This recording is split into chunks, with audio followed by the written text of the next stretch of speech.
que son justamente el del enlace para un archivo ya existente, o el de quitarle ese enlace a ese archivo existente. Para el caso de Linux, existen dos tipos de enlaces, un enlace que se llama simbólico y un enlace que se llama duro, el enlace simbólico y el enlace duro. En este caso está haciendo referencia al enlace, por ejemplo, de tipo duro, en el cual creamos una entrada en un directorio de un archivo que ya existe y podemos crear justamente entradas en distintos directorios sobre el mismo archivo, donde estamos hablando del mismo archivo que va a cambiar el nombre, pero tiene el número de identificador igual. Linux identifica cada archivo con algo que se llama nodo índice o inodo, ¿sí? El nodo índice o inodo. Por lo tanto, ese número de inodo, que es único en ese archivo, va a seguir siendo el mismo hasta que desaparezca el archivo. Lo que yo puedo tener son entradas en los directorios hacia el mismo archivo. Y el unlink lo que va a hacer es eliminar una entrada en el directorio. O sea, lo que hace es quitar esa entrada en el directorio, que el directorio es justamente lo que tiene es el conocimiento de los archivos que él tiene en su interior, podemos indicar, y lo que hace es reducir el atributo de enlace, ¿sí? El atributo de contador de enlace que tiene el archivo.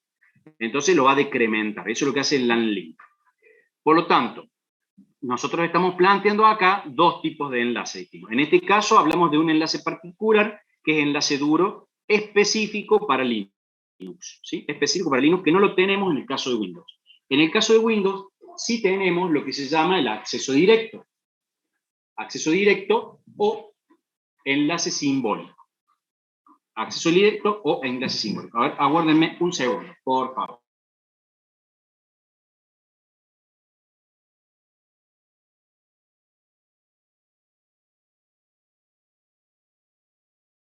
Disculpen, sí. Enlace simbólico. El enlace simbólico es lo mismo que el acceso directo. Es como el acceso directo que ponen en cualquier, cuando utilizan Windows, por ejemplo, pónganse ahí, en un momento, fíjense acá en el sistema de archivos, yo agarro y digo a este archivo genero un acceso directo, ¿sí?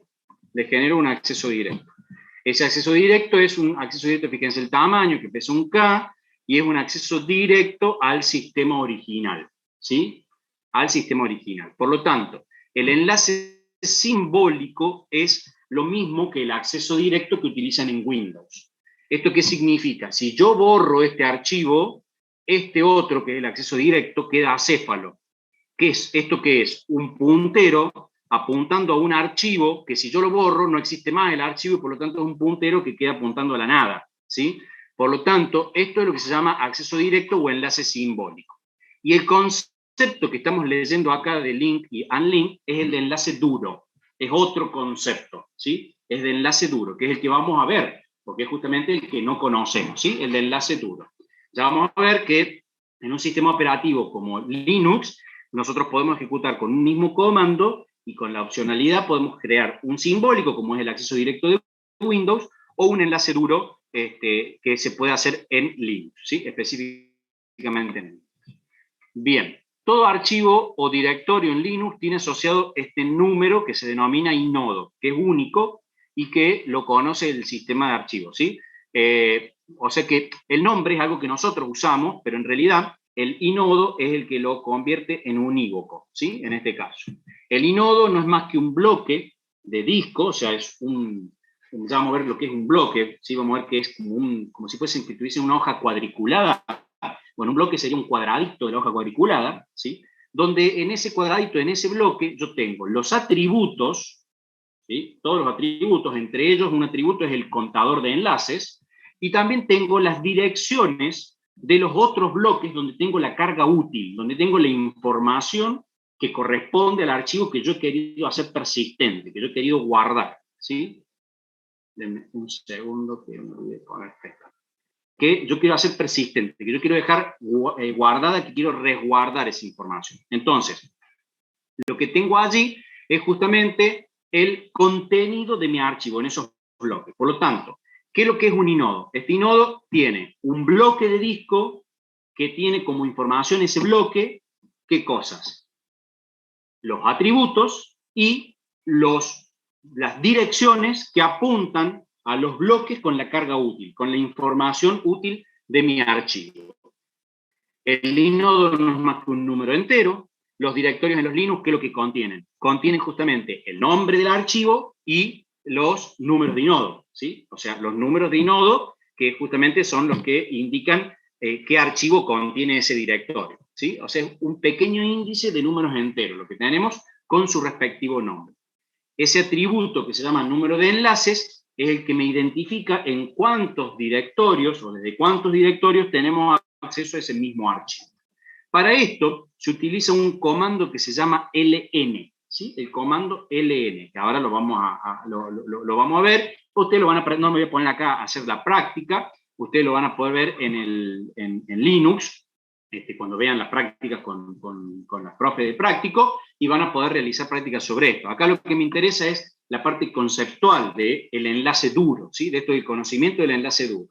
¿Qué es lo que hace? Vamos a suponer, aquí en este caso, que tenemos esta estructurita de archivos, con esta estructura de directorios, los rectángulos directorios, los redondeles representarían archivos, donde tengo un directorio que se llama Pedro y un directorio que se llama Belén. En el directorio Pedro tengo dos archivos. Tengo dos archivos, uno se llama A1 y el otro se llama A2. Cada uno de ellos tiene su número de inodo correspondiente. En el caso de A1 tenemos el número de inodo 100 y en el caso de A2 tenemos el número 105.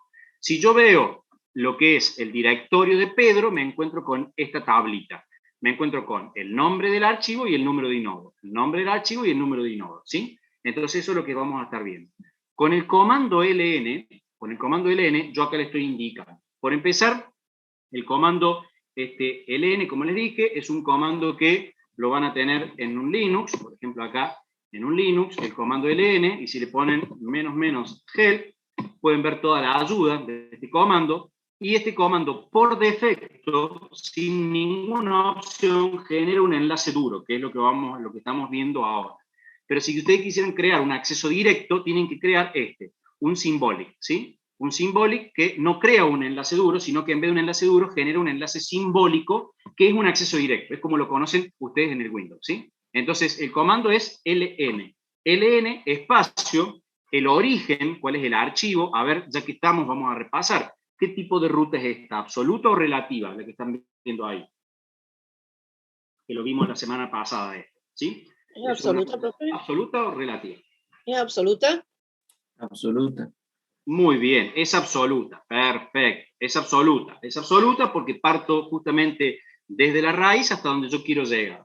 Entonces, acá me está diciendo que genere un enlace duro del archivo 2 que se encuentra en el directorio Pedro y que me lo genere en Belén. O sea, me está pidiendo que en el directorio Belén me cree una entrada que sea L-A2, porque es el nombre que le está poniendo el archivo, L de link A2, el nombre cualquiera, ¿no? El nombre, pero que apunte al mismo archivo. Entonces, ¿cómo se vería esto gráficamente, conceptualmente? Se vería de esta manera. Me generó la tabla del directorio, donde me pone el nombre del archivo, pero fíjense el número de inodo, es exactamente el mismo. O sea que yo acá acabo de crear una entrada al inodo 105. Ahora, el archivo es el mismo y está ubicado en el mismo lugar físico, en el mismo bloque, no se movió ese archivo. Sin embargo, lo que se ha cambiado ahí es el atributo de enlace. El contador de enlace se incrementó y se puso en 2. Ahora hay 2 directorios que conocen a ese inodo. Es el de Pedro y el de Belén. Por lo tanto, tengo 2 accesos al mismo archivo desde distintos directorios. ¿Qué diferencia esto de un enlace simbólico? Porque en realidad en un enlace simbólico, yo recién les mostraba el archivo, por ejemplo, en Windows, vamos a verlo nuevamente, en esta carpeta que les mostraba acá, y yo desde acá accedo a este archivo, y este archivo también, o sea, estamos hablando que tengo acceso al mismo archivo. ¿Qué lo va a diferenciar? Lo siguiente, si yo hago una eliminación del archivo en Pedro, lo que estoy eliminando es la entrada del directorio, pero no estoy eliminando el inodo, no estoy eliminando el archivo con su carga útil. Lo que estoy haciendo en realidad es eliminar de la entrada y además estoy decrementando el contador.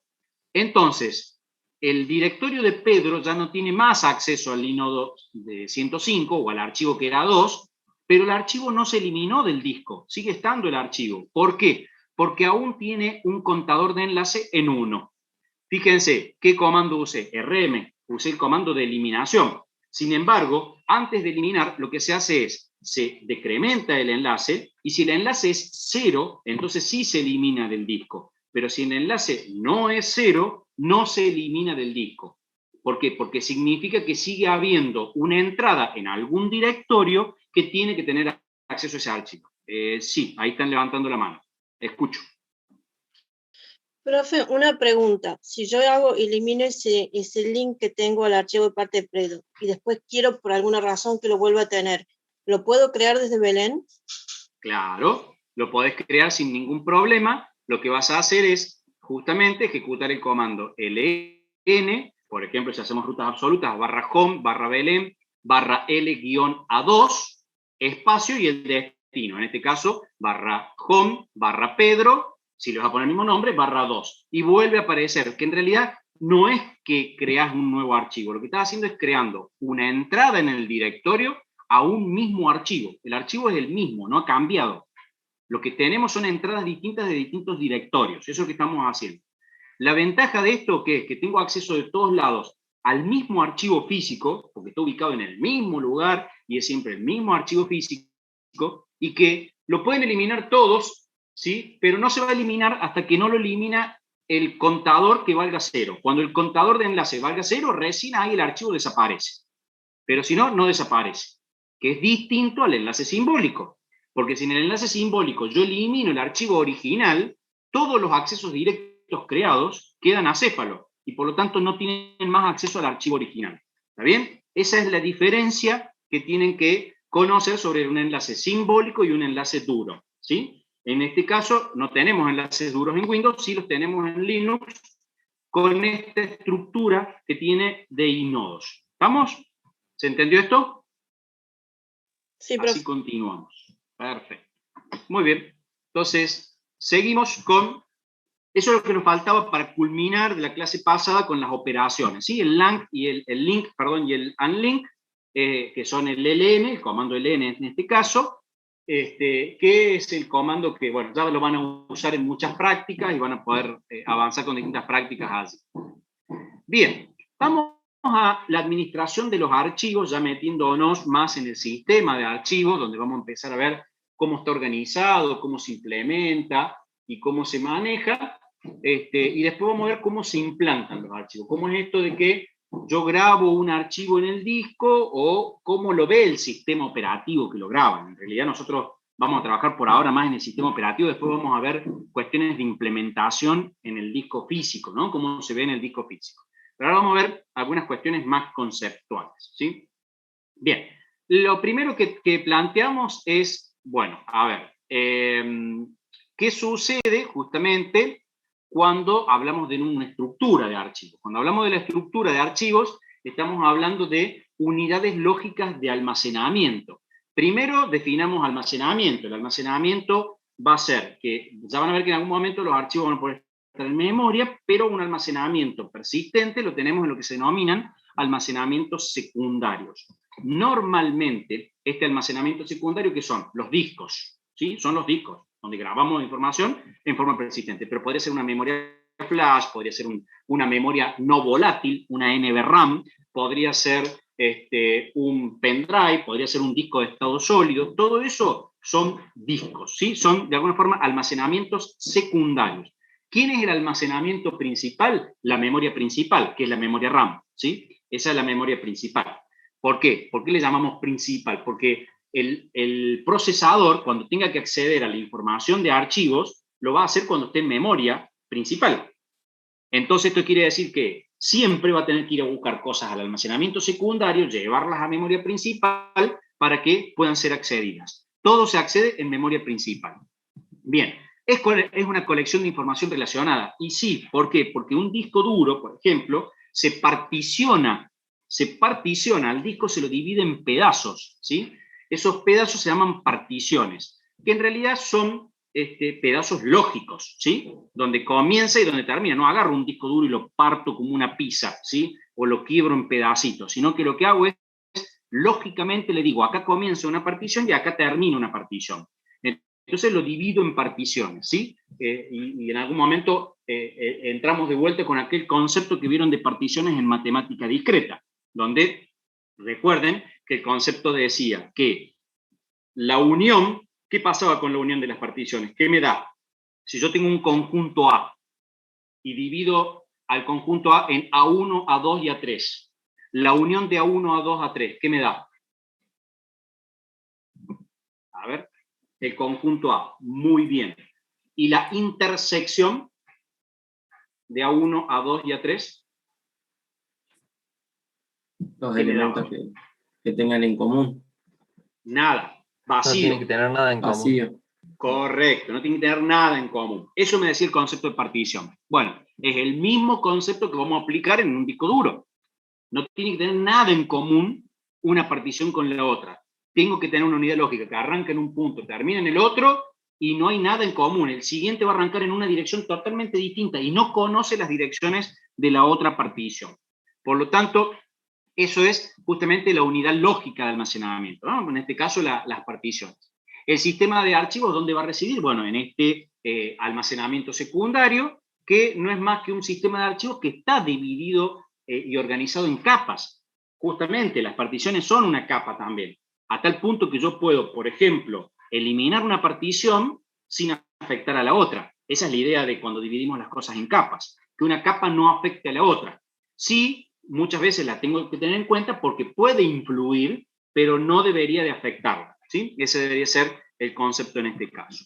Y entre todos estos conceptos, en algún momento vamos a hacer hincapié, solamente lo nombro ahora, que es el File Control Block, o bloque de control de archivos, donde es una estructura que va a tener cierta información consistente sobre los archivos que le permite al sistema operativo tener un amplio conocimiento y control sobre los archivos, ¿sí? Cada uno de ellos va a tener asociado esto que se llama el FBC, ¿sí? O FCB, como lo quieran leer ahí, que va a ser el bloque de control de archivos, ¿sí? Que vamos a ver, no ahora, pero más adelante sí lo vamos a estar trabajando. En el caso de Linux tiene su propia estructura, ¿sí? Desde un punto de vista visual, ¿sí? Viéndolo, yo puedo decir que tiene su propia estructura, donde en su partición tiene, normalmente el sistema Linux tiene una división y hace una división de dos particiones. Una partición donde está todo el sistema jerárquico de archivos y una segunda partición. ¿Alguien sabe esa segunda partición cómo se llama? Se crea automática, tal vez la han visto o no cuando hayan hecho la instalación en el práctico o cuando hayan visto. Hay una partición que la crea en forma automática Linux. A ver si alguien la conoce. ¿No? Bien.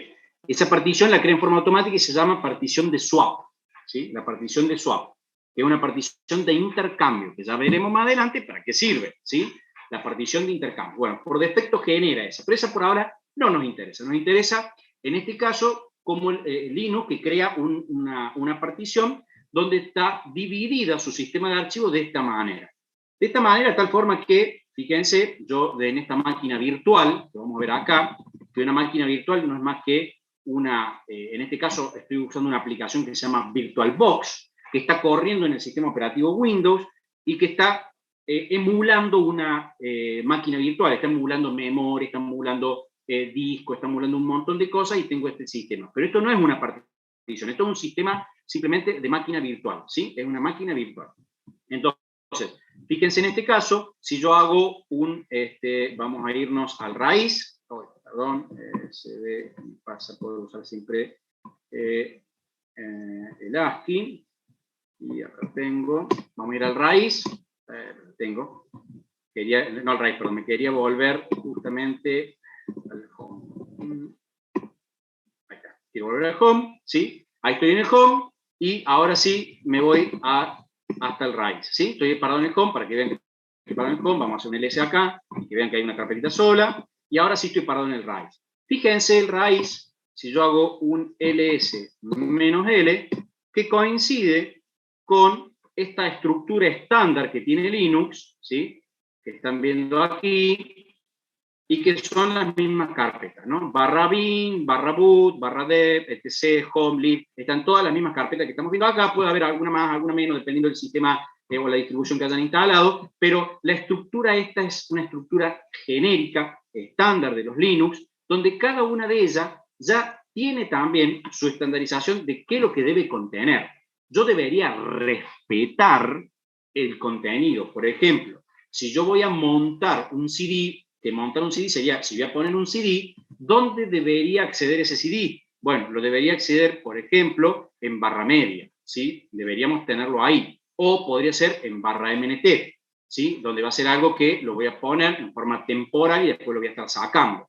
Pero no lo voy a poner en barra etcétera o en barra dev, porque en realidad estoy accediendo a el contenido, a un sistema de archivos de algún otro dispositivo. En barra dev, ¿qué están? Están los dispositivos. Y en barra bin, ¿qué están? Están los comandos binarios, los comandos esenciales que el usuario va a tener que utilizar. ¿Y dónde están mis datos? En barra home. Entonces, esto es una estructura, ¿sí? Una estructura que tiene Linux, es su propia estructura, es una estructura jerárquica de archivos de todo el sistema de archivos. ¿Y Windows tendrá algo similar? Y sí, Windows también tiene algo similar, no más que podemos indicar que tal vez no le puso tanta estandarización como la tiene el caso de Linux, y donde podemos ver, por ejemplo, la estructura más común es encontrarse una carpeta de archivos de sistema, de archivos de programa, perdón, de usuarios y de Windows, donde tengo las aplicaciones,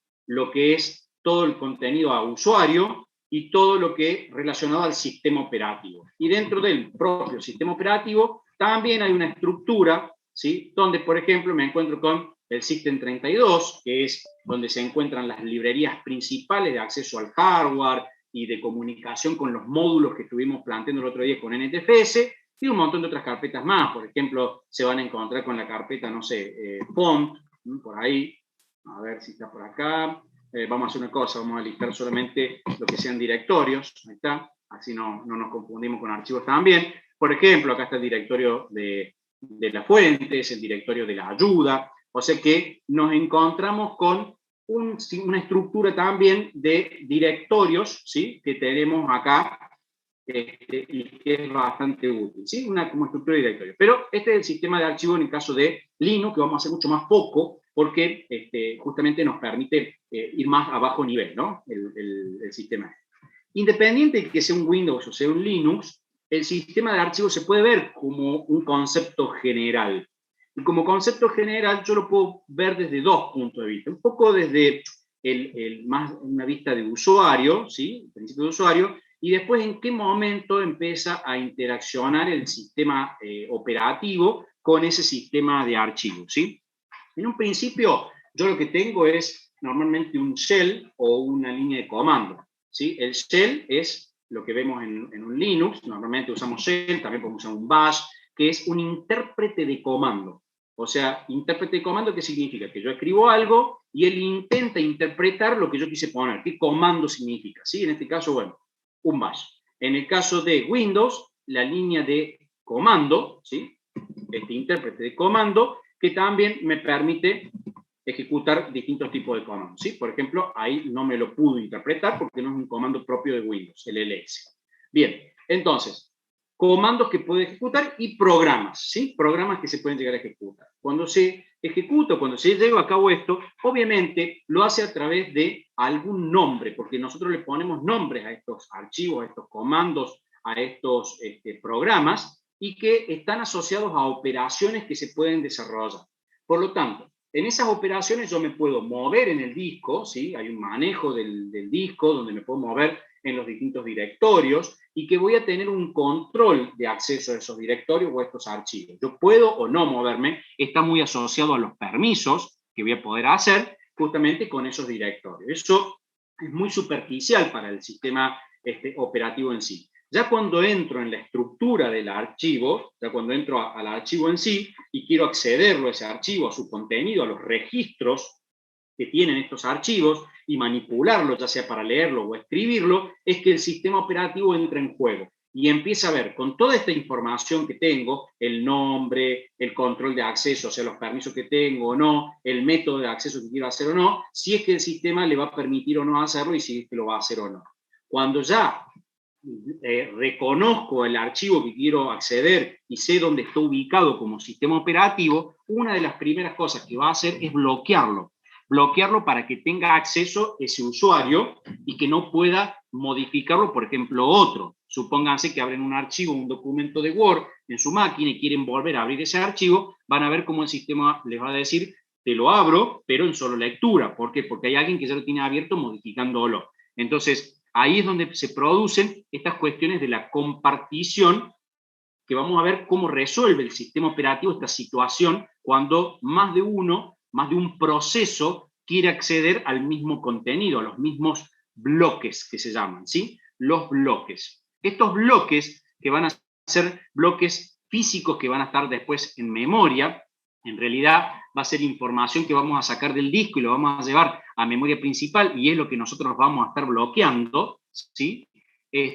Van a estar ubicadas en la memoria principal. En realidad no son bloques físicos en sí, sino son bloques lógicos. Ya vamos a diferenciar bloques lógicos de bloques físicos, o registro lógico de registro físico. Bueno, hay diferentes formas de llamarlo ahí.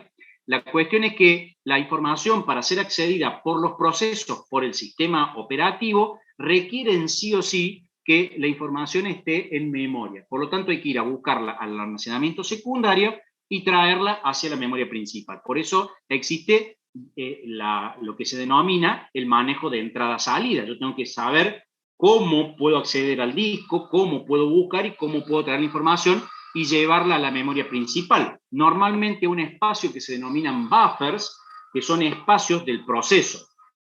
Son el espacio de memoria asignado para su propio proceso. Entonces yo voy a tener mi propio espacio de buffer donde va a quedar la información necesaria para que el proceso pueda acceder a ese archivo. Pero ¿qué va a suceder? No va a haber un solo proceso que quiera acceder a ese o a otros archivos.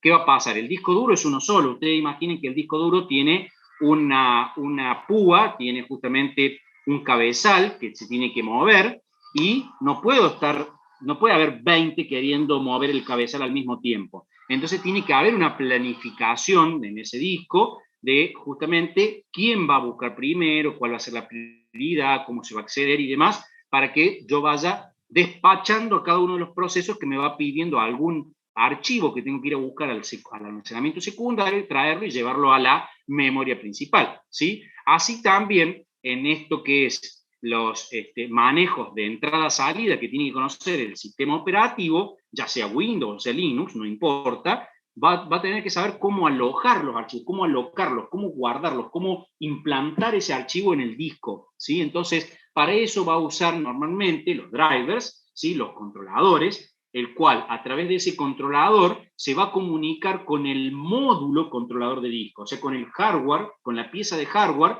que es la que tiene que, en realidad, resguardar la información en el dispositivo físico.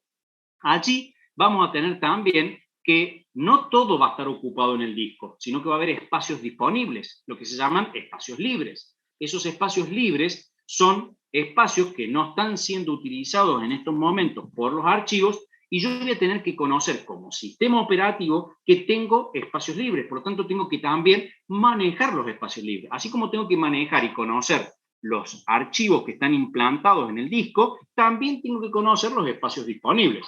¿Para qué? Para que cuando quiera implantar un archivo nuevo, sepa dónde grabarlo. O cuando quiera crecer un archivo ya existente en el disco, sepa dónde puedo continuar grabándolo a ese archivo.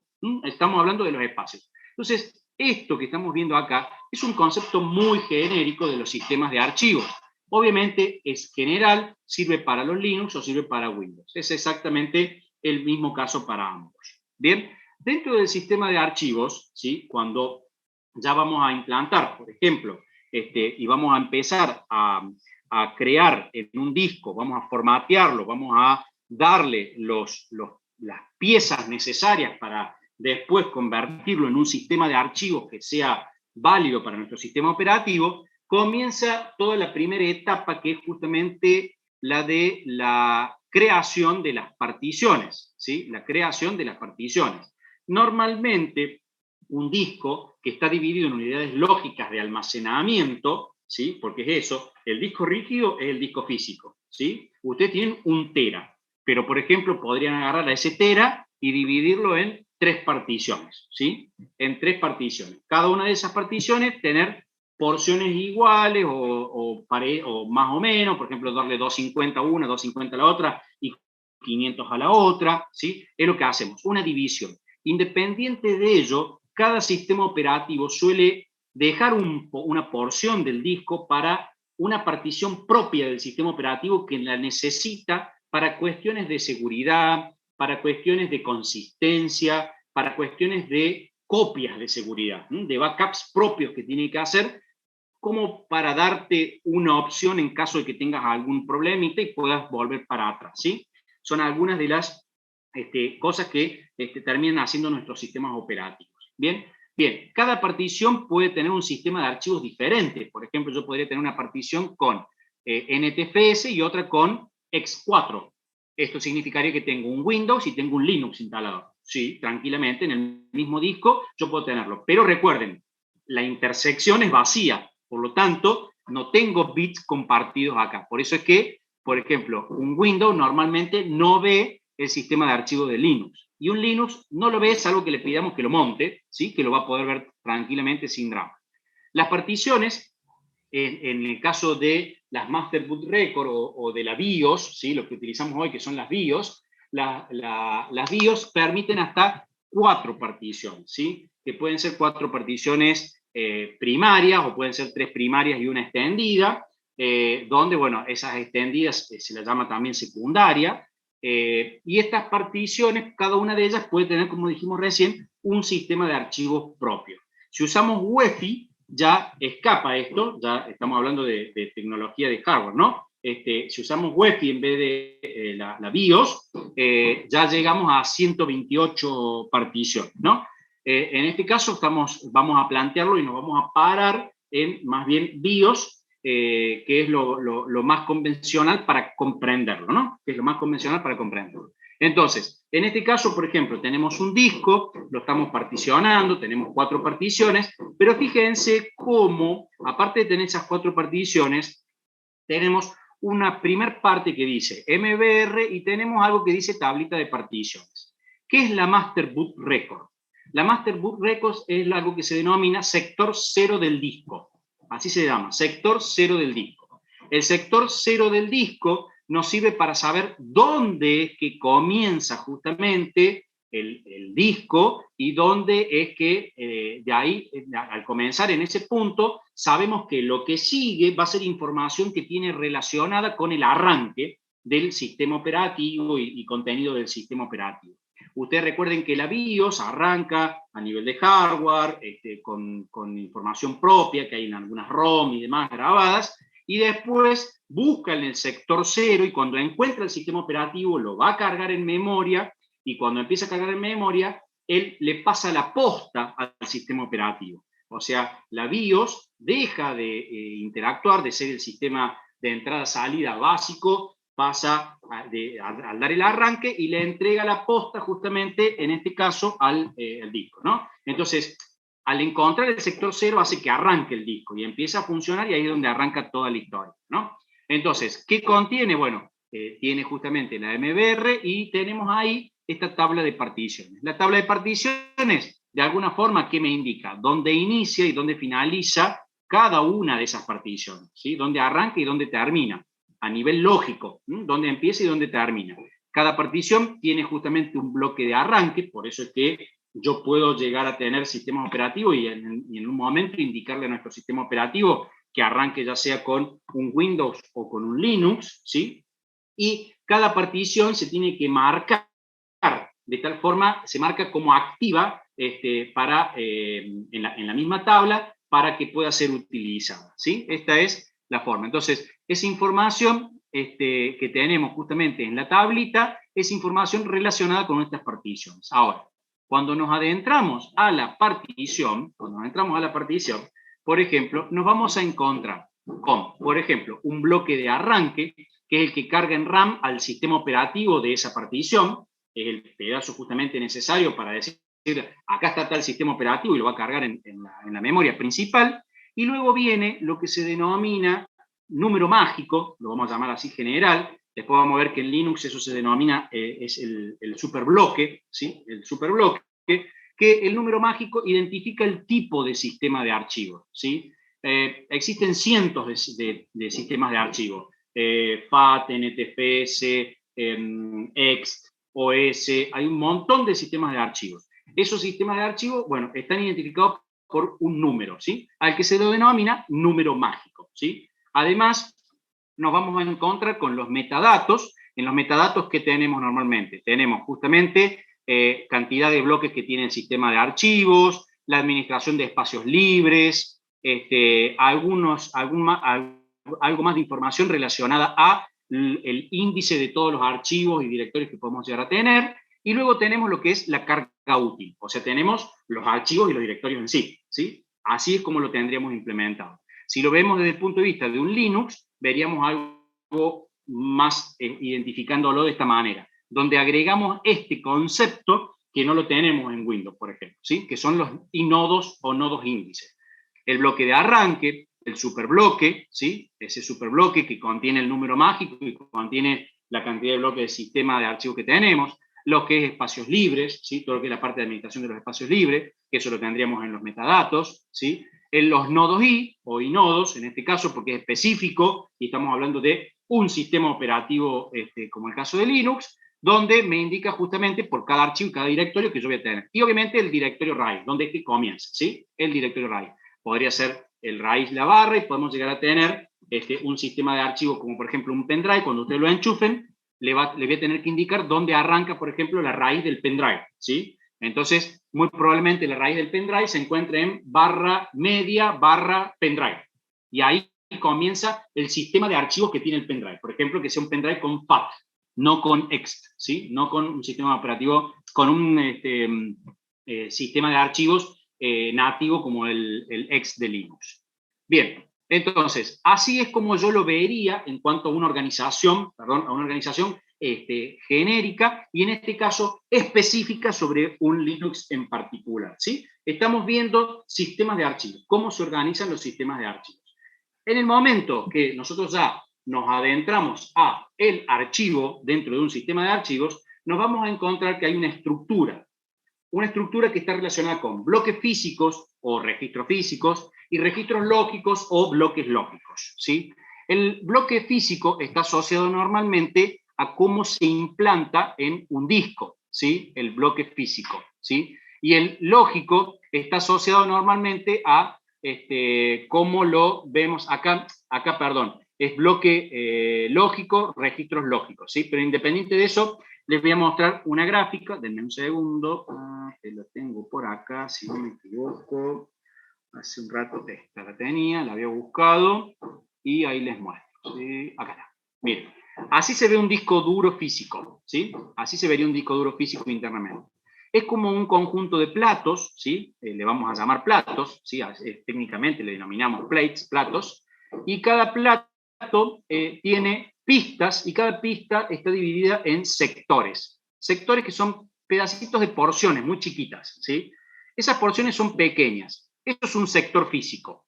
Eso es un sector físico. También podría llamarse bloque físico. Sin embargo, acá entran algunos nombres con conjunción y normalmente usamos la palabra bloque cuando hablamos de cosas lógicas y no de cosas físicas, ¿sí? Entonces, esto es un sector físico. Un bloque lógico puede estar constituido por varios sectores físicos. Por ejemplo, un sector puede ocupar un K y el sistema operativo conoce solamente bloques de 4K. Eso significa que un bloque para el sistema operativo estaría constituido por 4 sectores, porque si cada sector tiene un K, significa que un bloque para el sistema operativo que pesa 4K implicarían 4 sectores físicos, ¿sí? Bueno, esto lo vamos a adentrar más adelante, pero me parece importante traerlo ahora a colación. Y otro concepto que vamos a ver es el de fragmentación. Veamos esto. Normalmente el usuario lo ve de una manera lógica al registro, a la información, al bloque, ¿sí? De información, y lo vemos así. ¿Qué vemos nosotros en como si fuese un disco, en un sistema de archivo en un disco? Normalmente vemos esto, una ristra de cuadraditos iguales, donde yo grabo información. Entonces mi archivo empieza ahí y termina por acá, ¿sí? Y ese es todo mi archivo. Entonces, para mí es un archivo que está en forma contigua, grabada, que empieza acá y termina acá, y que si yo lo voy a leer, voy a empezar a leer acá mi archivo y voy a terminar de leerlo acá. Esto lo podremos ver desde un punto de vista lógico, ¿sí? Como un archivo. Normalmente es así, yo lo empiezo acá y lo termino acá. Ahora, desde un punto de vista del sistema operativo, ¿sí? Ese archivo, que en realidad es un conjunto de bloques, ese archivo que es un conjunto de bloques, está constituido también por cuadraditos, como lo veía el usuario, pero la diferencia es que no están contiguos normalmente, están así, están diseminados, y también no empieza en el primero que tengo en el vértice superior izquierdo, sino que puede empezar desde cualquiera. Fíjense, este que es el archivo A, me dice que comienza en el bloque 13 y que termina en el 19. ¿Está bien? Entonces empieza acá y bueno, no sé cómo sigue en este momento porque no me indica acá cómo continúa. Pero empieza acá y para leerlo yo voy a tener que leer primero este, a lo mejor después me tengo que ir al 8, después me tengo que ir al 20, después al 16, después al 3, después al 1 y de último al 19. Yo sé que empieza en el 13 y termina en el 19. Entonces, para un sistema operativo, esto es lo más común. Entonces, ¿qué podemos o cómo podemos nosotros visualizar con alguna analogía al sistema de archivos como lo ve el disco? Lo podemos ver como una hoja cuadriculada, donde está con un montón de cuadraditos que son todos iguales. Todos los cuadraditos son iguales. ¿Qué me identifica cada cuadradito? Lo que se llama un bloque. Entonces, ¿qué es lo que ve el sistema operativo? Ve bloques. Bloques lógicos. Bloques lógicos. Cada uno de esos bloques lógicos va a tener un tamaño. Ejemplo, 4K. Ese bloque lógico que estamos viendo es algo lógico en cuanto a información, ¿sí? Es simplemente algo lógico. Acá me está diciendo, por ejemplo, que tiene 1, 2, 3, 4, 5, 6, 7 bloques lógicos. Si yo les dije que cada bloque lógico pesa 4K, mi pregunta es, ¿el archivo A cuánto pesa? A ver quién lo saca. Si cada bloque pesa 4K, mi archivo A, ¿cuánto pesa?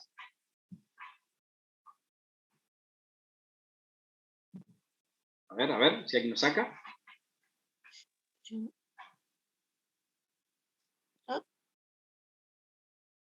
52K, 28K. 28K. 28K. Bien, ¿cómo sacaron el cálculo? 7 por 4. 7 por 4, exactamente. Si cada bloque pesa 4K, vamos a llevar un Excel. Si yo tengo que un bloque tiene el peso de 4 kilobytes, perdón, puse 5, 4 kilobytes, y yo les estoy diciendo que tengo un archivo que tiene 7 bloques, regla de 3 simple, esto me dice que es más 7 por 4 dividido 1, si quieren, y eso me da la cantidad de K. O sea que mi archivo pesa 28K, ¿sí? Ahora, a nivel de sectores físicos, si yo les digo que cada sector pesa un K, si cada sector físico pesa un K, ¿cuántos sectores va a ocupar mi archivo? 28. 28, exactamente. Si cada K representa un sector, 28 sectores. O sea que, lógicamente, para el sistema operativo, en la lógica del sistema operativo, 7 bloques, 7 cuadraditos, es donde tengo yo toda la información. Y físicamente son 28 pedacitos. ¿Me van siguiendo? O sea, una cosa es la lógica, la unidad de almacenamiento lógica, y otra cosa es lo que va a estar implementado en el disco físicamente, ¿sí? Eso es lo que vamos a ver posteriormente. La implementación todavía no estamos viendo la implementación en disco. Lo que estamos viendo es más bien unidades lógicas, cómo lo veo en el disco, ¿sí? Cómo lo ve el sistema operativo el disco. El sistema operativo ve esto, ve bloques, pero cada bloque tiene un tamaño. Yo le dije 4K, podría ser de 10K, podría ser de 20K, podría ser de 1K, podría ser de 512 bytes, puede ser variado el tamaño, pero todos son iguales. Todos los sectores, perdón, todos los bloques van a tener el mismo tamaño, ¿sí? Para el sistema de archivo. Entonces, supónganse que este es mi disco duro. Supónganse que este es todo mi disco duro. Y mi disco duro está dividido en bloques lógicos de 4K. Mi pregunta es, ¿cuál es el tamaño máximo de este disco duro? Voy haciendo esto porque después hay práctica sobre esto, ¿no? ¿Cuál es el tamaño del disco? ¿Y cómo lo calculan? 30, me dicen ahí. O sea, 30K es el tamaño del disco duro. ¿Podría repetir los números, profe? Porque justo me hicieron ruido Sí. acá. Ahí tengo que la unidad, tengo que ese es el disco duro y está dividido en esa cantidad de bloques. Yo quiero saber cuál es el tamaño máximo del disco, en K, obviamente, en kilobytes. Ahí me dicen 120 kilobytes. ¿Cómo lo sacaron?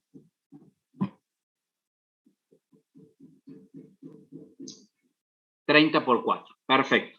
Si tengo 30 bloques y cada bloque pesa 4K, 30 por 4K, significa que ahí tengo un disco duro de 120K. ¿Sí? Ese es el tamaño del disco duro. Entonces, imagínense ustedes que si con 30 bloques de 4K tengo 120K, ¿cuántos bloques tendrá un disco duro de 4K de, no sé, de 500 gigas? Imagínense la cantidad de bloques que hay, ¿sí? Y los bloques normalmente van de 4 a 16, bueno, hoy en día ya están creciendo algunos llegan a los megas, pero estamos en 4K, en 8K, en 16K, ¿sí? Muchos, exactamente, muchos. Bueno, son cálculos que se pueden realizar. Si yo tengo las variables, lo vamos a poder sacar sin ningún problema. Bien, sigamos entonces. Ahora, fíjense, si ustedes están viendo, ahí están viendo un disco duro, ¿sí? Ahí están viendo un disco duro que está visto en el sistema operativo como bloques. Cada uno de esos cuadraditos es un bloque. Cada uno de esos cuadraditos tiene un peso que es el mismo, 4K, cada uno de ellos, por ejemplo, ¿no? Entonces acá tengo, si yo saco la cuenta, la cantidad de cuadraditos y lo multiplico por el tamaño, que es 4K, me va a dar el tamaño de este disco duro, ¿sí? Entonces yo acá tengo esto. Fíjense que en este caso hemos grabado, o se han ido grabando los archivos, y no se grabaron en forma continua, sino que se han grabado como lo mostrábamos recién. En una forma muy aleatoria. Acá, por ejemplo, el archivo amarillo, ¿sí? Y el número 1 en cada uno de los archivos indica la secuencia. En este caso es la secuencia. Por ejemplo, este 1 indica que acá comienza el archivo amarillo, luego sigue en el 2 que está acá, luego sigue en el 3 que está acá. Es para saber la secuencia como lo tengo que ir leyendo. Obviamente que es más lento. Imagínense, si yo lo quiero leer rápido, leo el 1 acá, me voy al 2 acá, el 3 está acá, el 4 acá, el 5 acá, el 6 acá, el 7 acá y el 8 acá. Vale. Ahora, si yo hubiese puesto los 8 seguidos, hubiese hecho así, 1, 2, 3, 4, 5, 6, 7, 8, y lo hubiese leído mucho más rápido, ¿sí? Entonces, ya vamos viendo una diferencia entre algo que está aleatorio, grabado de una manera así muy aleatoria, y grabado en forma secuencial, ¿sí? Entonces, acá hay una diferencia muy interesante, perdón, unas características muy interesantes, que son huequitos que van viendo que quedan en el medio. Fíjense que acá tengo un par de huecos que van quedando. Entonces, vamos a suponer, en este caso, que queremos implantar, queremos alocar un archivo que un PDF de 5 bloques, ¿sí? Que tiene, si tiene 5 bloques y 4K cada bloque, ¿qué tamaño tiene el archivo como máximo? A ver. Tiene 5 bloques de 4K. ¿Qué tamaño tiene? 20. 20, perfecto. Tiene 20K nuestro archivo, ¿sí? 20 kilobytes. Entonces, este archivito, que como máximo, ¿no? Como máximo. Vamos a ver por qué digo como máximo. Entonces, este archivito lo vamos a empezar a implantar, ¿sí? Entonces, cuando yo le digo al archivo grabar, el archivo tiene que ir a hablar con el driver del disco, indicarle que quiere grabar esto, que son bloques, estos 5 bloques, y ahí empieza el driver a manejar y empieza a ver en qué sectores puede grabar y todo eso, ¿no? Pero a nivel de lógico del disco, del sistema operativo, lo que él está viendo es esto. Y empieza a grabar. Graba el bloque 1, luego graba el bloque 2, y luego va grabando cada uno de los otros bloques, ¿sí? En este caso lo hizo en forma secuencial, encontrando los huequitos que tenía disponibles, ¿sí? Entonces ahí tengo ya mi archivito grabado. Bien, pero ahora vengo y elimino el siguiente archivo. Elimino el archivo amarillo. Cuando elimino el archivo amarillo, fíjense, empiezo a borrar esos pedacitos. ¿Ven? Cómo se va borrando. Bueno, lo que acabo de hacer es generar fragmentación externa. ¿La fragmentación externa qué es? Son estos bloques que quedan disponibles, libres, y que en realidad, en esos huequitos que están ahí, no me sirven mucho. ¿A mí qué me convendría? Tener todos los archivos grabados en forma continua. Eso sería lo ideal. Sin embargo, si yo quiero grabar el archivo anterior que pesaba esto, 5 bloques, la única manera de grabar este archivo en forma contigua sería grabarlo acá al último. Pero ¿cuál es el problema? Si yo quiero grabar todos los archivos en forma contigua, va a llegar un punto donde ya no lo puedo grabar más en forma contigua. Entonces, todos estos pedacitos se llaman fragmentación externa. Esto es una fragmentación externa. Ahí acabo de generar una fragmentación externa. esa fragmentación externa yo podría solucionarla. ¿De qué manera? Si acomodo los cuadraditos, los bloques, y agarro que todos estos cuadraditos blancos vayan a parar al último, ya no tendría fragmentación externa. Sin embargo, cuando el archivo quiera crecer, ya no puede crecer en forma continua, va a tener que crecer en el último espacio y demás. Entonces, la fragmentación externa, ¿qué es? Son estos huecos que se generan entre los distintos bloques que están vacíos, pero que en realidad un bloquecito solo normalmente no me sirve de mucho, porque yo para grabar un archivo suelo requerir más de un bloque. Así como existe la fragmentación externa, existe la fragmentación interna. ¿Qué será la fragmentación interna? Supóngase que este archivo PDF pesa 17K, no 20K. Pesa 17K. Pregunto, ¿cuántos bloques necesito? Pesa 17K. Necesito 5 de todas formas. Necesita 5, me dice ahí la señorita. Tengo 17K, ¿sí? 17 kilobytes, donde yo sé que cada bloque pesa, ¿cuánto? 4 kilobytes. Estos son mis valores. Entonces, como bien plantea ahí Gustavo, nos queda más 17, que son el tamaño que pesa, dividido los 4K, que son cada uno de estos bloques, necesito 4,25 bloques. El problema es que no puedo partir un bloque. O es el todo o nada, ¿sí? Entonces, ¿qué es lo que hago? Voy a usar 5 bloques, pero ¿cuál es la diferencia con si hubiese pesado 20K? Que me están quedando del último bloque, ¿cómo es? ¿Cuál es la diferencia? O sea, que me quedan una parte del bloque sin utilizar y que no lo puedo utilizar para otra cosa en realidad. Muy bien, muy bien. El concepto es ese, que me quedó que el último bloque, el bloque 5, solamente pude usar un K y me quedaron 3K libres. Esos 3K libres solamente los puedo usar para el propio archivo. Por eso se llama fragmentación interna, porque es interno al archivo. No lo puedo usar para otro archivo. ¿Por qué no lo podría usar para otro archivo? Porque cada uno de estos cuadraditos, de estos bloques, tiene un número que lo identifica. Cada bloquecito tiene un número que se llama dirección.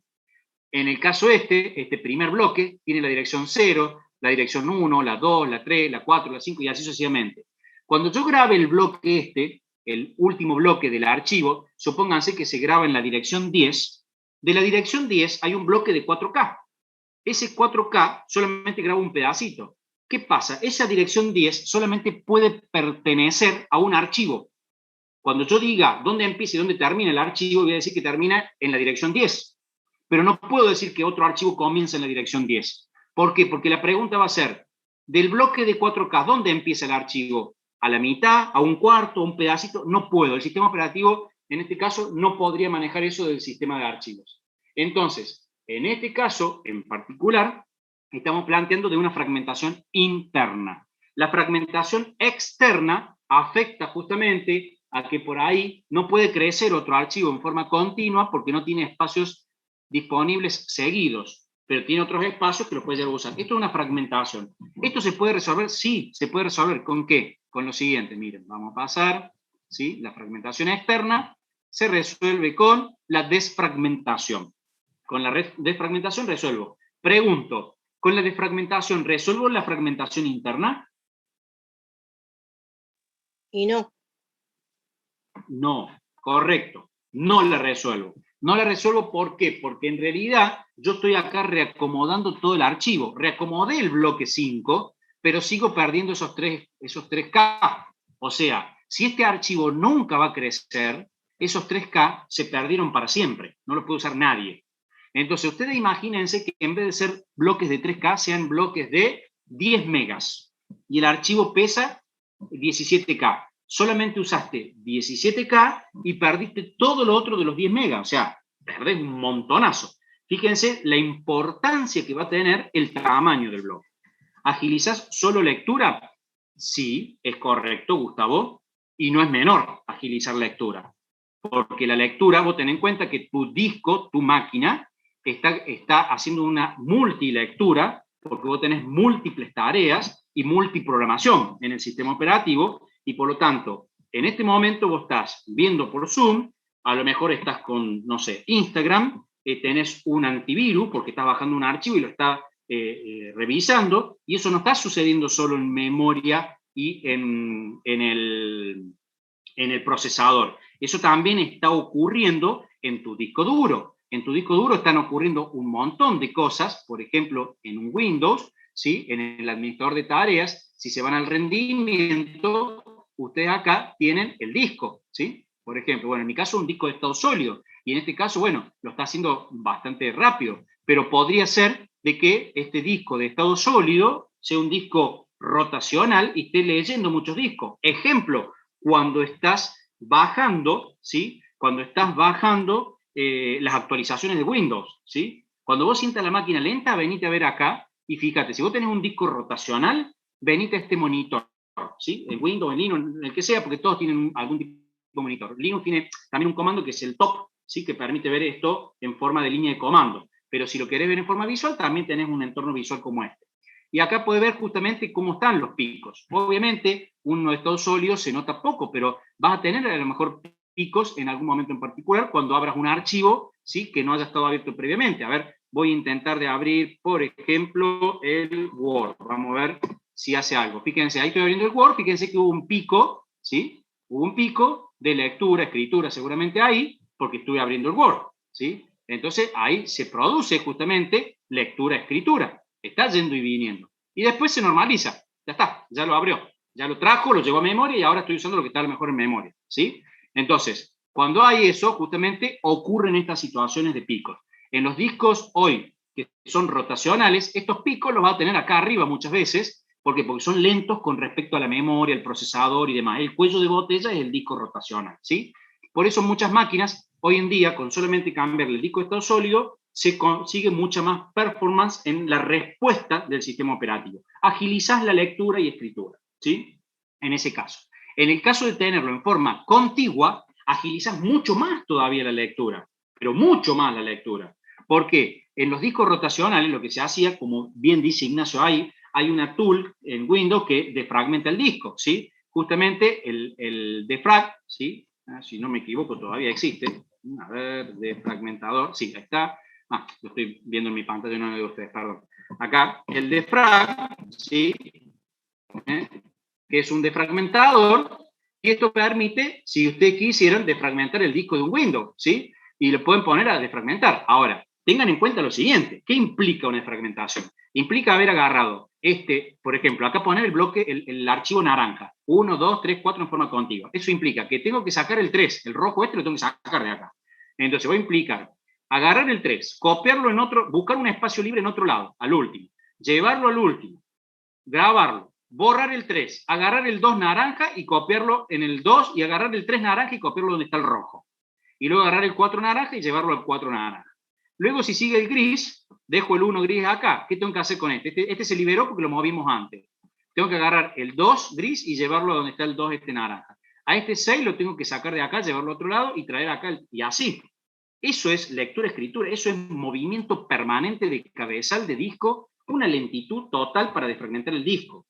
Por lo tanto, este proceso puede llevar tanto tiempo como que sea interminable. ¿Por qué? Ya ahí te doy la palabra a Ignacio. ¿Por qué puede ser interminable? Porque como vos tenés aplicaciones que están permanentemente leyendo, grabando, escribiendo en disco, como un antivirus y demás, puede que nunca termines de defragmentarlo. Entonces, tal vez esto es digamos, interminable, por lo tanto es inservible. Hoy los sistemas operativos tienen un mucho mejor manejo, van haciendo parte de esto también, acomodando como pueden, pero en realidad esto no soluciona los problemas que tenemos. Sí, Ignacio, que no, tenés la manito levantada. Sí, profe. Quería yo preguntar, ¿cómo hace, supongo que tiene algún número o algo, cómo hace el sistema operativo para saber cuál es no sé El cómo bloque de cada hacer la archivo. pregunta, la partecita del archivo que va en el lugar 2, por ejemplo, mirando el dibujo este? ¿Cómo sabe cuál es el 3, el 4 y así? Dame un par de slides más y te doy la respuesta. Te doy toda la respuesta de eso. Dale. Porque el tema que sigue justamente es eso, ¿sí? Cómo se asigna y cómo lo ve. ¿Sí? Ahí te respondo eso. Bien, es como que va cambiando punteros todo el momento, por así decirlo. Cuidado, Gustavo, porque no vas cambiando solo el puntero. Tenés que mover toda la información, o sea, es mover el puntero y mover el contenido de todo el archivo. El puntero es lo que el directorio tiene, el directorio sabe dónde está apuntando, pero acá tenés que mover la información, es la carga útil. Es mucho más pesado esto, ¿sí? Pero ¿qué ventaja tiene? Ustedes piensen, quiero leer el azul, 1, 2, 3, 4, 5, 6, 7, 8, 9, lo leí rapidísimo. Ahora, me vengo acá y quiero leer el azul, 1, 2, ¿dónde está el 3? Hasta que lo encuentro, el 3, es complicado leerlo así, ¿no? Ya vamos a ver lo que pregunta justamente Ignacio, que es, ¿cómo sabe nuestro sistema que el bloque 3 o el tercer bloque del archivo se encuentra en esta posición? ¿Sí? Ya vamos a ver cómo lo hace. Pero en este caso tenemos justamente esto, que es todo contiguo. Esto tiene como ventaja la lectura. Es mucho más rápido para leer, pero tiene su desventaja. A ver, si el archivo naranja quiere crecer un bloque más, ¿cómo hacemos? A ver, ¿cuál es la respuesta que me dan? ¿Cómo resolvemos ese problema ahí? Al último, al lado del rojo. Bien, ¿qué es lo que haces al último, al lado del rojo, Gustavo? ¿Qué es lo que harías? ¿Qué pondrías ahí al último? ¿La parte que falta o moverías todo? Allí queda el 6. Bueno, por ejemplo, ahí Gustavo que dice, bueno, pongamos acá el pedacito 6 del archivo, ¿sí? Bueno, bárbaro, pero ya perdiste la ventaja de lo que tenías antes, que era la lectura rápida, porque ya se te empieza a romper. Pero bien, perfecto. Ahí me dice Tiago, movamos todo. Movamos 1, 2, 3, 4, 5 y agreguemos el 6. Y otra vez tenemos que desfragmentar. Muy bien, Gustavo. Entonces, fíjense qué rápido se rompe la estructura de la fragmentación, o sea, de la desfragmentación. Entonces, el disco siempre va a estar fragmentado. No hay forma de que logremos solucionar eso. Tal vez el día que esto pueda ser más rápido que cualquier otra cosa, ¿sí? Pero no. Pero ganaríamos en lectura. Entonces, como no la podemos ganar ahí, la ganamos en la tecnología. En el caso del estado sólido, al ser electrónico, es algo mucho más rápido, ¿sí? Entonces, eso es lo que sería. Claro, por ejemplo, a ver, ¿quién me puede dar un ejemplo de cuál sería un archivo, cuál sería un medio de almacenamiento que tiene que grabar las cosas así? No hay otra forma de grabarlas que no sea así. No lo usan ustedes ya, obviamente. ¿En cinta, profe? La cinta magnética, exactamente. La cinta magnética graba así, no tiene otra manera de grabarlo. Tiene que grabar así. Y si el archivo 1, 2, 3, 4, 5 lo tiene que hacer crecer, la única manera, que era como grababa yo en su momento, bueno, más chico que ustedes, porque yo ya soy de la época también del CD, pero yo usé cassette en mi momento también, y grababa música en cassette cuando era adolescente, y grababas 1, 2, 3, 4, 5, y cuando querías hacer que el archivo crezca, ¿sí? Y pisabas la canción que seguía, no te quedaba otra, ¿sí? Tenías que borrar la canción, que en realidad no la borraba, la pisaba directamente. Bueno, en el CD pasa lo mismo, Hay CD que se llaman regrabables, pero habría que conocer cómo es el concepto de regrabación del CD. Pero bien, perfecto, ¿sí? Sí, dolía bastante, ¿sí? Cuando encontramos un tema lindo y es bastante complejo. Pero hoy en día solucionamos todo con YouTube Music y tenemos todo resuelto, ¿sí? Y con OK Google o con Alexa o con quien sea, ya ni tenemos que escribir. Así que ya nos podemos olvidar de esa historia. Entonces, acá lo importante y lo interesante, ¿sí? Es lo contiguo. O bueno, sí, hay Spotify me dice. Está bien, ustedes son del Spotify, yo soy más del YouTube Music. Bueno, en este caso es justamente la continuidad de los distintos bloques que tenemos, ¿sí? Bien, entonces, veamos. ¿Cómo se asignan? Que era lo que nos planteaba o nos preguntaba anteriormente Ignacio. ¿Cómo es que se van a asignar justamente esos bloques a un archivo y cómo se refiere a su ubicación? Y acá vamos a ver 3 casos de asignación. El de asignación contigua, que es como estábamos viéndolo recién, pero contigua pura, o sea que es siempre contigua. La asignación enlazada o lista enlazada o lista ligada, también llamada, y la asignación indexada o lista ligada con índice o lista enlazada con índice. Todos esos nombres hacen referencia exactamente a lo mismo. Bien, la contigua sería como lo estábamos viendo anteriormente. Cada archivo que tiene un conjunto de bloques que se ocupan en forma continua, ¿sí? Eso es lo que va haciendo. Ahora, es simple porque tiene una lectura muy interesante que es, con yo conocer cuál es la dirección del primer bloque y saber cuántos bloques pesa cuántos bloques ocupa, es suficiente para saber justamente dónde empieza y dónde termina el archivo.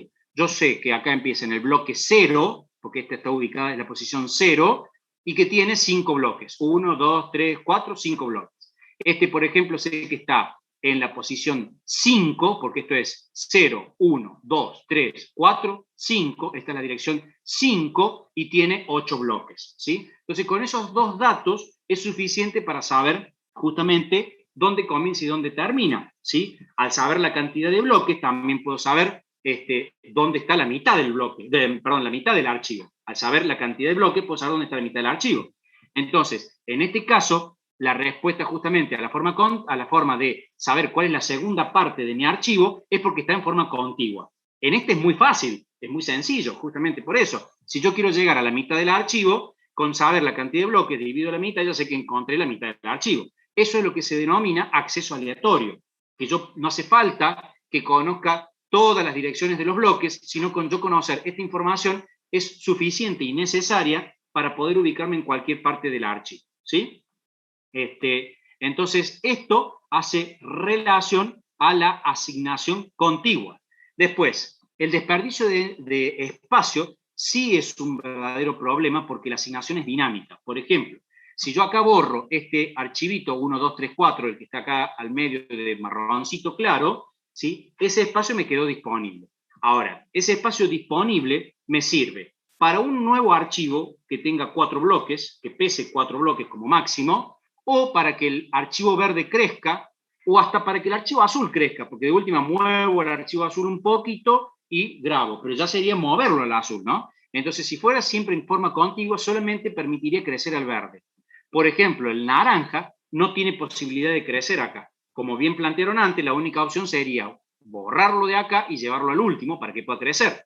Pero ya me quedó una fragmentación externa. Me quedaron 5 bloques sin utilizar. La única manera de usar esos 5 bloques es que aparezca un archivo que como máximo requiera 5 bloques. Si requiere 6 bloques, ya no me serviría. Entonces, los archivos no pueden crecer. Ese es un problema. En las cintas magnéticas no tienen forma de crecer, ¿sí? Y el mapeo de lógico es afísico prácticamente. ¿Por qué? Porque esto se forma, al ser contiguo, ¿sí? En el disco duro, y ahora vuelvo a traer la gráfica del disco, yo dije antes, un bloque lógico, por ejemplo, este bloque que está acá, tiene 5 bloques, que son 20K, y si yo dije que cada sector pesaba 1K, en el disco físico está grabado uno al ladito del otro. Eso es lo que estamos logrando, porque en el espacio físico está grabado así. Entonces, al estar grabado físicamente de esa manera, ¿sí? Al estar grabado físicamente de esa manera, ustedes imaginen este plato, el único movimiento que tiene que hacer es una pequeña rotación, ¿sí? Sobre el eje, y con eso leyó todo el archivo. Ahora, si fuese en forma aleatoria, capaz que un sector se encuentra acá, el otro sector se encuentra acá, el otro se encuentra en el plato de abajo, en la parte de abajo, entonces el movimiento sería mucho mayor, por lo tanto eso hace que sea más lento. Ahí está la lentitud del disco, cuando justamente tenemos eso y que tiene que ir y volver tantas veces, y sentimos que el disco está permanentemente haciendo ruido, ¿por qué? Porque está muy fragmentado. O sea que para una asignación continua es necesario saber el tamaño del archivo. Sí, sí, y para una asignación no continua también. Para todos los casos es necesario que conozcas el tamaño del archivo, porque si no, ¿cuántos bloques vas a usar? Para todos los casos tenés que saber si el tamaño del archivo. Siempre vas a tener que conocer el tamaño del archivo, porque eso te va a decir la cantidad de bloques que requerís. Lo que estamos viendo ahora es cómo lo vamos a asignar, si en forma continua o no. En este caso, en forma continua, ¿sí? Pero siempre requerís el tamaño del archivo. Que lo vas a saber, porque obviamente cuando pongas grabar, tenés que tirar toda esa información y tenés que saber cuántos bloques vas a necesitar, y después el driver, conjuntamente con el módulo de disco, van a tener que saber cuántos sectores va a necesitar, ¿sí? Bien, entonces, se entrega espacio continuo, bueno, lo que estuvimos viendo acá, un poco los espacios y demás, esto es lo mismo que estábamos haciendo referencia a eso. Veamos, contesté tu pregunta, no sé si Meana será el apellido o el nombre, calculo que es tu apellido, si contesté tu pregunta, ¿sí? Bueno, sigo. En el caso de la lista enlazada, ¿sí? En la lista enlazada o la lista ligada, fíjense cómo cambia la historia. Acá ya me olvido de la necesidad de que sea continuo. Sería lo ideal, porque el continuo me permite una lectura más rápida. Pero si ya no puedo, porque, por ejemplo, perdería espacio. Supónganse que yo borre, en el caso anterior, vuelvo al caso anterior, que yo borre este de color naranjita, y después no aparece ningún archivo que pese 5 bloques, todos pesan 6 bloques para arriba. Ese espacio es inutilizable, no lo puedo usar nunca más, ¿sí? ¿Por qué? Porque todos los archivos superan justamente los 5 bloques. En cambio, en este otro caso, al ser un bloque, que es la unidad mínima de almacenamiento que estamos usando, lógica, puedo tenerlo en cualquier lado. Pero fíjense la lista enlazada, tiene sus pros y sus contras. En el directorio voy a tener la entrada del archivo, que es el nombre, dónde comienza y dónde termina. No tengo cuántos bloques. ¿Por qué? Porque acá es donde comienza y donde termina. Entonces, esto significa, comienza en el 9. Me voy al bloque 9. El bloque 9 tiene información que es carga útil propia del archivo y tiene la dirección al siguiente bloque. Entonces, apunta al siguiente bloque. En este caso, al 16. Me voy al 16. El 16 tiene la dirección al siguiente bloque. Me voy al 1. Del 1 me voy al 10. Del 10 me voy al 25 y el 25, que era el último, tiene alguna marca, como la hacemos en la estructura normalmente repetitivas, indicando que ahí termina el archivo. Y ahí tenemos nuestro archivo. Entonces, la lectura de esto, ¿será aleatoria o secuencial? Yo puedo decir, quiero ir a la mitad del archivo, ¿podría ir a la mitad del archivo con esta información? ¿O no? ¿O voy a tener que recorrer el archivo para saber cuál es la mitad del archivo? Y necesito recorrerlo porque los punteros para el próximo archivo los tengo en el archivo anterior. En el bloque anterior, correcto, así es, así es. Lo voy a tener, en cada bloque voy a tener el puntero. Entonces, viéndolo, el archivo es definido por el primero y el último, resuelve el problema de almacenaje de esos bloques libres que quedaban por ahí, necesita solo la dirección inicial prácticamente, porque el último va a tener un indicador diciendo acá termina el archivo. El sistema de administración de espacio libre no malgasta espacio, pero el acceso no es aleatorio. Si yo quiero acceder al archivo, voy a tener que recorrerlo todo para saber a dónde quiero llegar, ¿sí? No me queda otra, voy a tener que ir bloque por bloque. Y otra de las desventajas que vamos a encontrar en esto es la siguiente. Va a eliminar la fragmentación externa, porque no voy a tener huecos no disponibles. Voy a seguir teniendo mucha fragmentación, ¿sí? Voy a tener fragmentación, porque voy a tener huequitos. Pero lo que voy a tener es que esos huequitos los puedo utilizar. Ahora, cada bloque tiene una dirección al siguiente bloque. Esto quiere decir que no tengo 4K útiles, o sea, no tengo los 4K como carga útil, sino que tengo a lo mejor 3K como carga útil y 1K que lo estoy usando para el número del siguiente bloque. Por lo tanto, estoy perdiendo en cada bloque un pedacito de espacio, ¿sí? Bueno, esto es lo que lo hace no aleatorio, ¿sí? Justamente, no lo puedo hacer aleatorio, es totalmente secuencial, ¿sí? Bien, pero tenemos una solución. A ver, Gustavo nos dice, ganas en eficiencia de almacenamiento, pero realmente lográs velocidad de lectura. Si tenés que ir de un plato a otro por cómo se almacenó el archivo, no ganas velocidad de lectura. No, claro, Gustavo, ahí está. Ganas, como bien dijiste, lograste optimizar el espacio de almacenamiento. Lograste efectivizar el espacio de almacenamiento, pero perdiste velocidad en lectura. Bueno, ahí viene la balanza, ¿sí? ¿Qué es lo que vos vas a requerir? ¿Sí? Recuerda que el espacio, ¿sí? Y la ganancia de lectura que vos tenés con un archivo grabado en forma contigua, lo empezás a perder cuando el disco se te llena. Porque cuando el disco esté lleno y empezás a borrar y a grabar, ¿sí? Tenés que empezar a desfragmentar cada vez que requerís un espacio. Por lo tanto, no podrías prácticamente trabajar con ese disco. Ese es el problema. Entonces, lográs justamente eficiencia en almacenamiento, pero de alguna forma vas logrando también que ¿cómo es que se llama? Perdés, digamos, no vas logrando, sino vas perdiendo, sí, velocidad en la lectura. Está bien, con la lista ligada perdiste algo de velocidad en la lectura. Tampoco es que se te volvió la muerte y que no va a funcionar. Va a depender de qué? Y de la velocidad física del disco, ¿sí? Cuanto más rápido es el disco, más rápido va a poder resolver ese problema.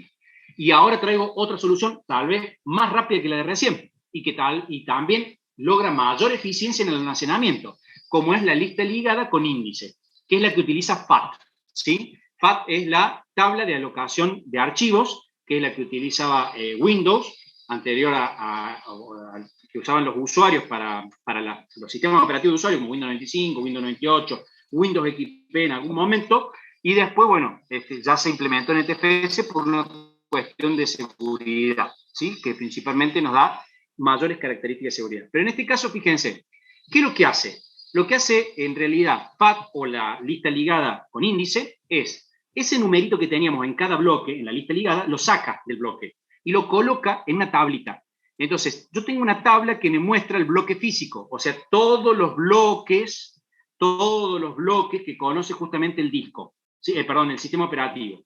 Del 0 al 30, por ejemplo, recién, o al 29, porque eran 30 bloques que veíamos hace un rato, del 0 al 29. Son los 30 bloques que teníamos, por ejemplo, en el disco de hace un rato. Entonces, él tiene todo eso, eso en una lista, ¿sí? En una tabla. Por cada una de ellas tendrá o el bloque está libre o está ocupado y me indica cuál es el siguiente bloque del archivo. Entonces, esto es una tabla que va a tener que estar grabada en el disco también, ¿sí? Va a tener que estar grabada en el disco, y cuando se carga el sistema operativo y carga el sistema de archivo, va a agarrar esa tabla y la va a llevar a memoria. Entonces, esta tabla yo la voy a tener en memoria, por lo tanto es accesible muy, muy rápido.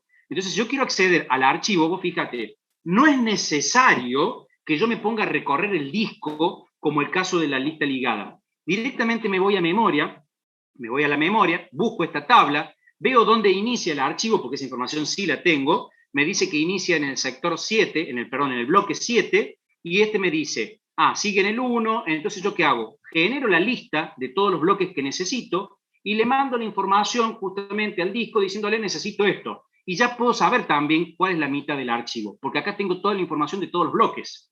Entonces, ya tengo la información en una tabla. Esto tiene sus ventajas y sus desventajas. Una desventaja es qué pasa si se me rompe la tabla.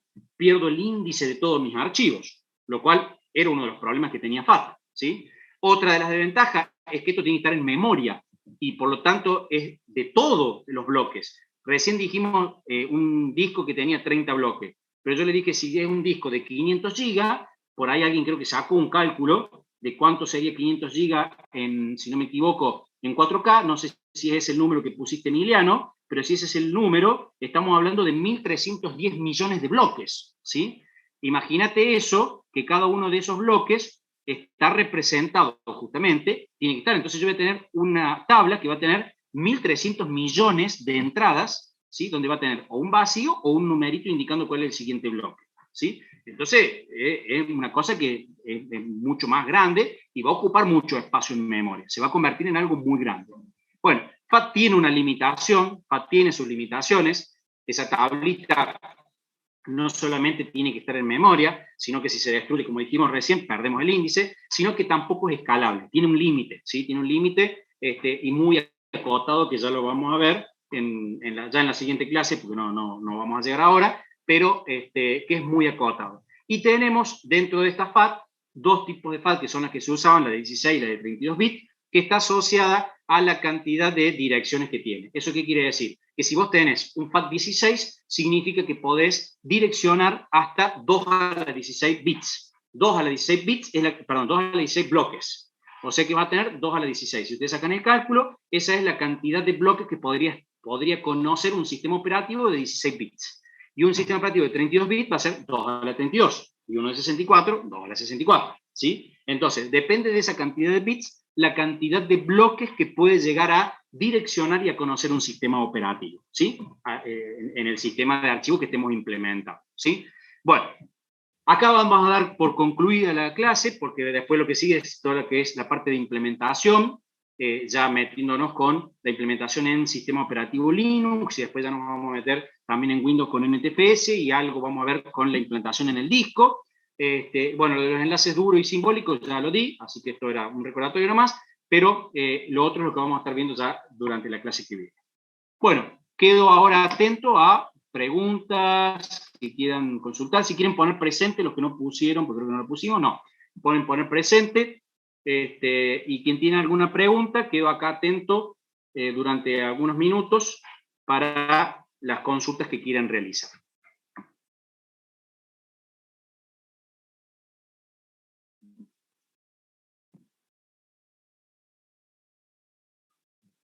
¿Puede ser algo externo a lo enseñado? Sí, dame un segundo, Gustavo, que veamos si alguien quiere consultar primero sobre la materia y después te doy la palabra para que me preguntes. Profe, en los enlaces duros, Sí, en Linux, si yo elimino la carpeta que contiene el archivo originalmente, sí. pero tenía un enlace simbólico que partía desde el directorio Belén hacia el archivo que está en la carpeta Sí, Pedro. ¿No sí. se elimina entonces si yo elimino No. la carpeta Pedro? No, porque acordate que la carpeta Pedro o el directorio Pedro, lo único que tenía era una entrada indicándole el nombre y el inodo y un número. Entonces, si vos me eliminas la carpeta, suponiendo que elimines la carpeta en forma recursiva, porque sería la única manera, lo que te va a eliminar, va a intentar eliminar ese archivo. Pero cuando llegue el archivo, antes de eliminarlo, primero va a verificar el contador de enlaces. Cuando vea que el contador de enlaces está en 2, le va a sacar el 2, le va a poner un 1 y va a eliminar todo lo otro. Y en realidad ahí te quedó, ¿sí? Ahí te quedó un índice que está asociado en este caso a una entrada en el directorio de Belén. Y el directorio de Pedro desapareció, pero el archivo sigue estando. Ah, perfecto. Bueno, si otro chico no tiene otra pregunta, yo quisiera que repita la fragmentación interna porque no me termino de... Ahí va. Bueno, sí, dame un segundo que ahí estoy viendo una pregunta. Ahí se están pasando el WhatsApp, que estoy viendo que le hace falta a alguien. Profe, ¿por qué es necesario que en la lista ligada se guarde la dirección del último bloque? Si el bloque final tiene el -1 y con eso ya se sabe que es el último. Porque en la lista ligada, en realidad en la lista ligada trabaja de esa manera, ¿sí? Porque también te permitiría, o sea, saber que tiene una finalización. No necesariamente el último bloque sería algo totalmente necesario, ¿sí? No sería algo necesario. Pero ¿qué es lo que pasa? Suponete que tu archivo, Francisco, quiere crecer en tamaño. Si vos no tenés el último bloque, entonces tendrías que recorrer toda la lista de bloques hasta llegar al último y grabar al último. En cambio, si vos tenés el último bloque y tu operación es de grabación, no de lectura, es de grabación, entonces vos ya tenés el último bloque y podés grabar allí, y si tiene que crecer, le vas a quitar el -1 y lo que vas a hacer es agregarle el número de dirección del siguiente bloque, y al siguiente bloque le vas a agregar el -1.